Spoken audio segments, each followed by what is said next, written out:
Have you registered? We should do that again. I forgot the other thing I was going to ask. Okay.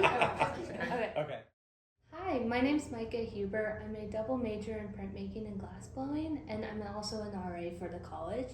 And today we have Brendan O'Brien here to answer some questions about the election, kind of what happens after as well.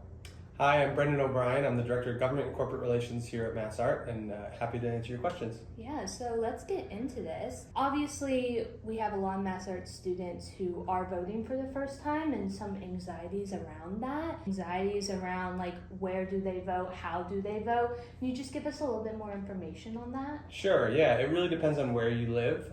There are a lot of different state-specific rules about where you vote and how you vote. But you can find out information on www.vote.gov. You can get more information about how to register, to check your registration, and to find out where to vote. When will we know who won? Is it going to be on election night? Is it going to be a few days after? Kind of when will we know who wins the election? Yeah, it really depends on how things go in a couple different places across the country. But if I had to guess, I'd say we won't know for sure on election night, but we might know sometime later that week. So after the states have certified the counts, where do those votes go? Like who actually casts their votes for the president in the Electoral College, and kind of explain about what that is? Yeah, that's where the Electoral College comes into play. And the way it works is the Electoral College is a group of 538 people across the states. Each state has a group of electors that are members of the Electoral College, which is equal to the number of members of Congress that state has. And the idea behind the Electoral College is to give every state a voice in electing the president, as opposed to just the more populous states if we had just a national popular vote election. Now, there's real debate about whether it achieves that goal, but that's the idea behind it. And so the way it works is that after each state has certified its election, the Electoral College gets together in the middle of December on the same day at the same time in state capitals across the country, and the Electoral College in each state casts its vote for the person that won the popular vote in that state.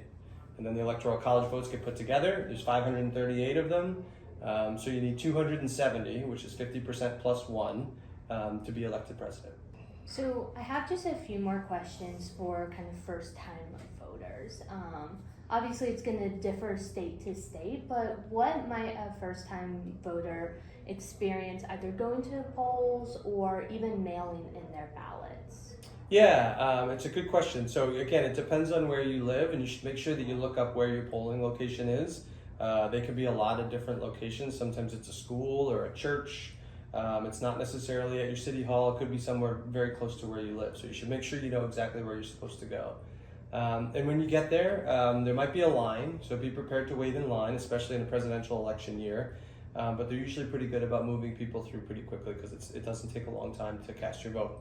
And when you get there, they'll ask you for your name and address typically, just to cross you off a list and make sure that you're registered to vote there.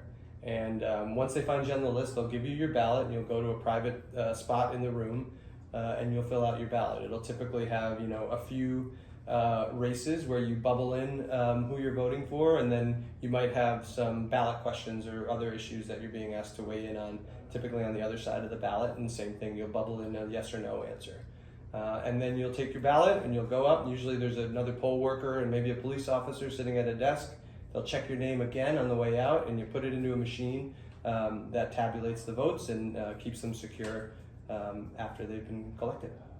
So this year was my first year voting in a presidential election, and before, once I turned 18, I didn't really vote. Can you tell us how your first voting experience kind of went, and were you nervous? Were you excited? Kind of tell us what that was like. Sure, yeah. The first presidential election that I voted in was in 2004.